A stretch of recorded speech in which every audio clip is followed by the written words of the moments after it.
اور ایک بندہ وہ جس نے مائک لکڑی کا بنا لیا اور اس نے کرسی ڈال لی اور ایک چوکی سی جس کو ممبر نما بنا لیا اور وہاں پر وہ چیخ رہا ہے، دین کو بدنام کر رہا ہے، دین کو جو ہے وہ اس طرح سے پامال کر رہا ہے اس کی عزت کو، اور لوگ اس کو فالو کر رہے ہیں کہ لڑکیاں یہ کر رہی ہیں، اب یہ رمضان آئے گا یہ ہوگا کہ وہ لانیاں لگا رہی ہیں، کہ وہ مہندی لگا۔ اگر تجھے زیادہ شوق ہے دین کی بات کرنے کا تو مدرسے میں جا کے پہلے پڑھتا کیوں نہیں؟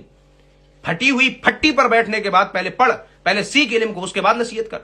یعنی آج کے دور میں جس بندے کو فیمس ہونے کا، جس کو یہ معاملہ چڑھا اور جس کو دھچکا لگا کہ میں فیمس ہو جاؤں، تو اس نے فوری طور پر کیا کیا؟ دین کے ساتھ مذاق کرنا سٹارٹ کیا۔ ایک وہ لنگڑا بن کے بیٹھا ہوا ہے حافظ، تو اس سے یہ پوچھو کہ تو حافظ ہے، حافظ کس کو کہتے ہیں؟ جو قرآن کا حافظ ہے اس کو حافظ جی کہا گیا ہے جی۔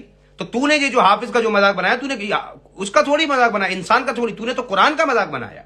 تو لنگڑا حافظ جی جو ہے وہ حافظ ہوتا ہے، حافظ جی ہوتے ہوئے ہیں، حافظ صاحب ہوتے ہوئے ہیں جو قرآن کو اپنے سینے میں محفوظ کریں، تو نے اس بندے کا مذاق بنایا جو سینے میں محفوظ قرآن کو، تو گویا کہ قرآن کا مذاق اڑا رہا ہے اور لوگ دھڑلے کے ساتھ اس کو وائرل کر رہے ہیں، جی وہ تو مسئلے بتا رہا ہے۔ تو مولانا مر گئے، عالم، اب یہ امت لاوارث ہو گئی، یہ لنگڑے جیسے لوگ، اور یہ جو لنگڑے نہیں ہیں لنگڑے بن کے اب ہمیں مسئلے سکھائیں گے، اور یہ لونڈے لپاڑے بیٹھ کے جو ہے جو دین کی مذاق بناتے ہیں، یہ لکڑیوں کے ڈنڈے لگا کے جو ہے اس کو میک بنا کے یہ اب ہمیں دین سکھائیں گے۔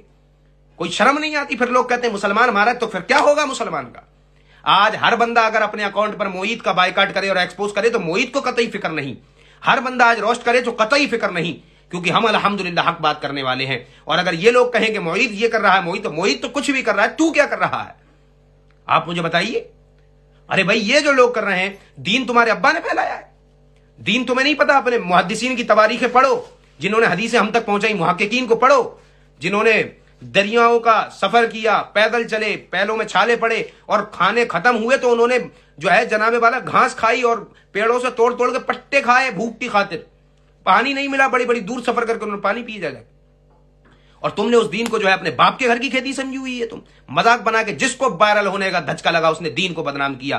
گورنمنٹ سے اپیل ہے، وہ چاہے ہندو ہو یا وہ چاہے مسلمان ہو، اگر کوئی پنڈت جو تمہارے دھرم گرو ہیں ان کے بارے میں اگر کوئی تمہارے دھرم کو بدنام کرنے کی سازش کوشش کرے، اس کو فوری طور پر اٹھا کے جیل میں ڈالو، یا کوئی ہمارے دھرم کو، ہمارے مذہب کے بارے میں اگر کوئی اس طرح سے کرے، مولوی بن کے جو ہے لنگڑے اور یہ وہ سب جتنے بھی ہیں، ان کو فوری طور پر آپ کیفر کردار تک پہنچائیں۔ یہ ہمارے دل کی دل آزاری ہے کہ آپ ہمارے مولوی مر گئے، یہ لوگ مسئلے بتائیں گے، یہ لوگ ہمیں اس طرح سے سمجھیں گے۔ لہذا گزارش ہے ہاتھ جوڑ کر کہ اس چیز کو اپنے ان معاملات کو بند کرو، کامیڈی کرو، ناچو گاؤ، کچھ بھی کرو، لیکن دین کے ساتھ مذاق مت کرو۔ تمہارے باپ کے گھر کی کھیتی نہیں، جنہوں نے دین کو پھیلایا، ان کی تاریخیں پڑھو، ان کی محنت سے ہم تک دین پہنچایا۔